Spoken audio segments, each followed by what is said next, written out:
Shalom, God's Beloved.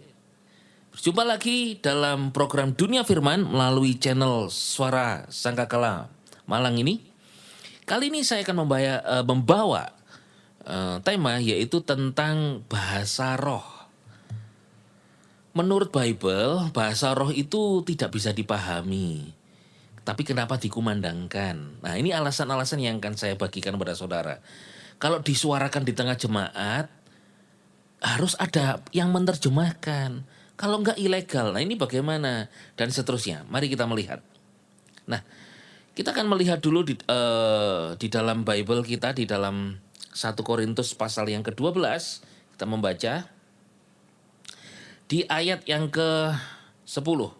Dikatakan di sana, kepada yang lain mengadakan mujizat, ini karunia roh.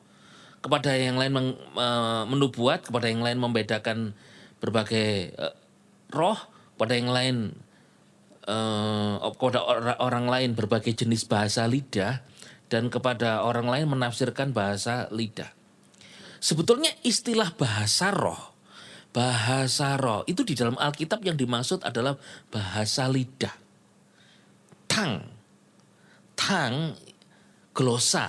Glosa. Bahasa aslinya, artinya lidah. Jadi di dalam kekristenan seringkali kita mendengar bahasa roh itu yang dimaksud bahasa lidah. Glosa, 1 Korintus 14 ayat yang kedua dikatakan, sebab siapa yang berbicara dengan berkata-kata dengan bahasa roh, bahasa lidah, ya. Siapa yang berbicara dengan bahasa lidah, ia berbicara kepada manusia.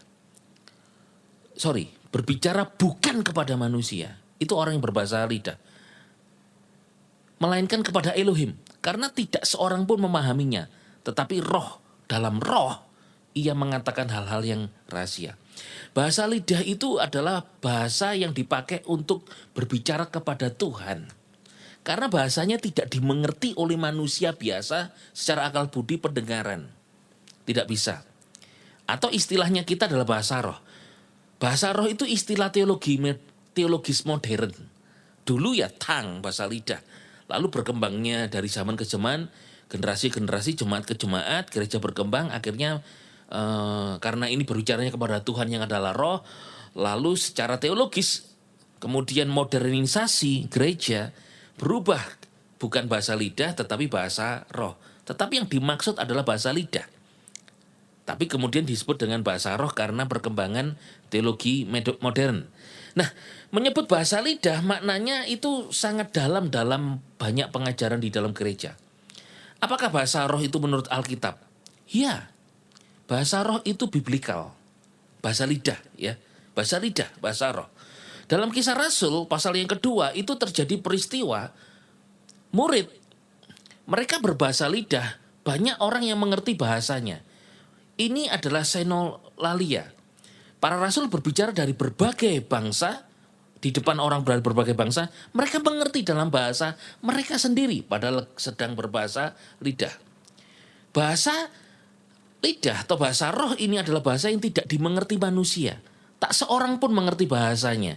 Tak seorang pun memahaminya, kata 1 Korintus 14 ayat 2. Cuman dirinya pribadi dengan Tuhan, maksudnya paham. Karena dia sedang berekspresi, sedang berdoa kepada Tuhan. Orang yang berbahasa lidah itu 1 Korintus 14 ayat 14, rohnya yang berdoa, akal budinya tidak turut berdoa. Karena gak paham bahasanya, gak ngerti. Kalau akal budi kan bahasa yang bisa dimengerti. Itulah disebut dengan bahasa roh pribadi. Lidah, glosolalia, pribadi. Karena pribadinya dengan Tuhan. Nah, bahasa lidah sendiri itu fungsinya memang membangun diri sendiri. Siapa yang berkata-kata dalam bahasa lidah, bahasa roh, membangun dirinya sendiri. Makanya tidak bisa kita ngomong bahasa lidah dengan orang lain. Berdoa dalam roh. Dan itu juga tanda bagi orang yang tidak percaya. Kalau orang percaya kepada Tuhan, karena dia percaya kepada Tuhan, saking dia berekspresi melalui doanya, sampai kemudian muncullah bahasa lidah atau bahasa roh di dalam dirinya. Artinya ini adalah komunikasi vertikal, itulah bahasa roh. Komunikasi vertikal antara pribadi orang itu dengan Tuhan.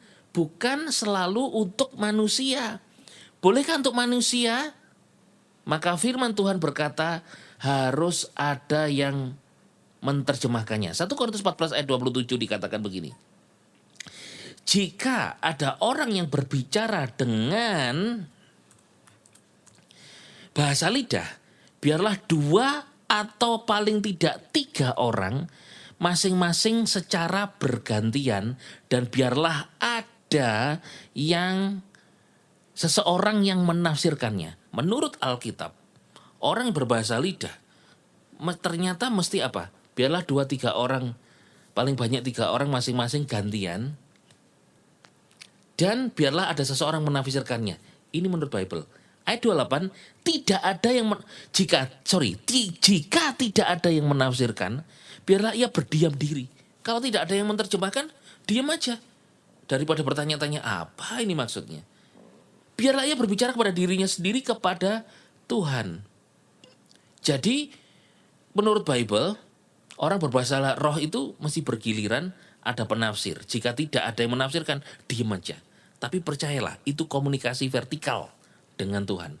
Tanpa penafsiran tidak boleh sebetulnya terlalu terus dikatakan. Boleh, tapi masing-masing pribadi. Di dalam gereja kita kadang pemimpin di depan berkata, mari kita berbahasa roh. Silahkan, tetapi itu untuk pribadi. Maksudnya daripada si pembicara atau yang memimpin gembala jemaat di mimbar, itu maksudnya jemaat supaya engkau punya hubungan pribadi dengan Tuhan melalui karunia roh yang ada padamu, yaitu berbahasa lidah itu, berbahasa roh itu. Maksudnya begitu. Karena kalau saudara mengartikannya menurut 1 Korintus 14 ayat 27, jika itu harus bergantian kalau orang berbahasa lidah. Tapi kalau bersama-sama maksudnya masing-masing pribadi itu dengan Tuhan. Itu maksudnya, bukan menentang, melawan 1 Korintus 14 ayat 27. Jika tidak ada yang menafsirkan, maksudnya adalah sudahlah, engkau tidak usah menilai temanmu, rekanmu yang sedang berbahasa lidah. Biarkan ia pribadi dengan Tuhan. Kalau ada yang menafsirkan, puji Tuhan, engkau sendiri dibangun olehnya. Karena perkataan yang bisa dimengerti atau nubuat itu adalah perkataan yang membangun. Tapi kalau berbahasa lidah atau bahasa roh, itu membangun diri. Jadi bukan ilegal. Tapi dalam arti secara biblikal adalah jika tidak tertib dan tidak sesuai ajaran, maka janganlah kau lakukan daripada menjadi batu sandungan bagi jemaat di sekitar. Nah, bahasa yang diucapkan itu bahasa yang dipahami pendengar. Bahasa yang nyata, jelas. Kamu mau kemana? Nah kan jelas. Kalau berbahasa lidah, misalnya ngomong hira-bara, kan enggak paham. Mesti doakan ada yang menerjemahkan. Bila tidak ada yang menerjemahkan, sudah diam. Karena itu adalah vertikal pribadi dengan Tuhan. Nah, apakah bahasa yang tidak bermakna itu sah? Secara teologis, berdasarkan 1 Korintus 14, menganggap bahasa roh itu adalah bahasa pribadinya orang itu dengan Tuhan. Makanya kalau orang lain mau mengerti, mesti ada yang nafsir. Artinya apa? Saya bisa menafsir, jujur ini bukan sebuah anggapan asumsi saya. Bukan. Saya bisa menafsir bahasa lidah yang diucapkan seorang pembicara, dia akan khotbah, lalu ada di sebelah saya, dia berbahasa lidah. Saya bisa menafsirnya begini. Artinya gini, Tuhan tolong aku nanti aku mau bicara apa di mimbar. Tolong supaya aku tidak grogi ya Tuhan. Urapi aku supaya jemaat diberkati melalui pemberitaan firman-Ku. Ayo, betul tidak? Nah itu bisa saya tafsir. Saya pernah ada seorang pembicara pengkhotbah mau naik mimbar, dia berbahasa lidah di sebelah saya. Karena sudah lagu pujian terakhir dari WL itu. Dia berbahasa lidah. Lalu saya taruh tangan saya di pundaknya, saya berdoa gini. Tuhan mengurapimu. Pasti engkau bisa bicara dengan pengurapan Tuhan. Tuhan berkati itu-mu. Kemudian dia berkata, noleh kepada saya dan berkata, wah terima kasih Pastor Kuku. Engkau menguatkan aku. Sudah, kamu bisa. Sekarang naik mimbar. sudah naiklah, sekarang sudah waktunya. Ternyata dia bilang terima kasih. Nah, lalu saya berkata kepada Tuhan gini, Tuhan, berarti itu ya artinya bahasa lidahnya. Ternyata ada karunia untuk menafsir.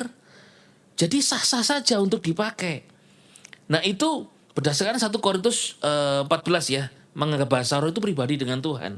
Dan juga kalau berdasarkan Kisah Rasul pasal 2, bahasa roh itu seharusnya bahasa yang nyata, yang bisa dimengerti. Karena ketika di peristiwa Kisah Rasul pasal 2, itu para murid itu berbahasa lidah, berbahasa roh. Orang-orang dari segala bangsa ngerti dalam bahasa masing-masing. Jadi ini memang perdebatan dalam kekristenan. Tapi memang bukan satu syarat. Tetapi baiklah kita mengerti konteks daripada Kisah Rasul pasal 2, berbahasa lidah atau roh bisa dimengerti. Kisah 1 Korintus 14 itu mesti ada yang menafsirkan. Dan itu memang konteks pribadi dengan Tuhan. Dan kita jangan berdebat atau bertengkar masalah itu. Kita menjadi dewasa saja. Jadi polanya secara positif, orang itu kita mesti belajar, saudara, memahami apa kehendak Tuhan melalui bahasa lidah itu. Ya, ada memang berbahasa lidah secara berkelompok. Sebetulnya bahasa lidah secara berkelompok itu mereka sedang masing-masing pribadi dalam kelompok itu kepada Tuhan. Jadi kesimpulannya adalah Alkitab memang mengenal bahasa lidah atau bahasa roh, glosa lali, ya. Yaitu ada 2, menurut Kisah Rasul 2, bahasa manusia yang nyata atau bahasa roh yang tidak dimengerti 1 Korintus 14. Aturannya untuk pribadi boleh, untuk jemaat harus ada yang menafsirkan. Atau untuk sekumpulan jemaat itu mesti pribadi masing-masing dengan Tuhan. Dalam praktek modern ada memang perbedaan tafsir antar gereja, tapi baiklah kita mengerti secara alkitabiah dan kita tidak saling menghakimi. Karena bahasa roh itu adalah tanda daripada orang itu kepenuhan Roh Kudus, dipimpin Roh Kudus. Dia punya sesuatu yang mau didoakan, biarkan dia. Memang bisa berubah bahasa manusia karena A, I, O, I, U-nya atau A, B, C, D sampai Z-nya kan semua bahasa manusia. Kan dia berkata mungkin ada yang tempo hari saya memimpin menara doa. Saya dalam seminggu itu memimpin menara doa itu minimal 2 kali, saudara. Itu orang berdoa itu ada yang berdoa itu begini. Nah ini kan itu ada bahasa manusianya toh. Berarti ada B sama R, M. Nah contoh. Tapi baiklah itu kan ekspresinya dia, lidahnya dia. Kita jangan menghakimi. Kita bisa tanya Tuhan apa artinya Tuhan. Atau memang dia ekspresinya ketika dia berbahasa lidah dengan Tuhan. Itu vertikal pribadi dengan Tuhan. Bahasa roh pribadi itu. Memang bahasa roh itu kita tidak mengerti, saudara, pribadi dengan Tuhan. Tetapi juga kita jangan menghakimi. Kita hormati kehadiran Roh Kudus pada orang itu atau sekitar kita, bahkan di dalam pribadi kita sendiri. Biarlah bahasa lidah itu juga artikulasinya bahasa roh memang tidak bisa diprediksi. Setiap orang berbeda. Setiap orang itu berbeda. Ada anak saya memanggil seseorang itu Tante Si Wiwir. Loh kamu kenapa kok panggil Tante Si Wiwir?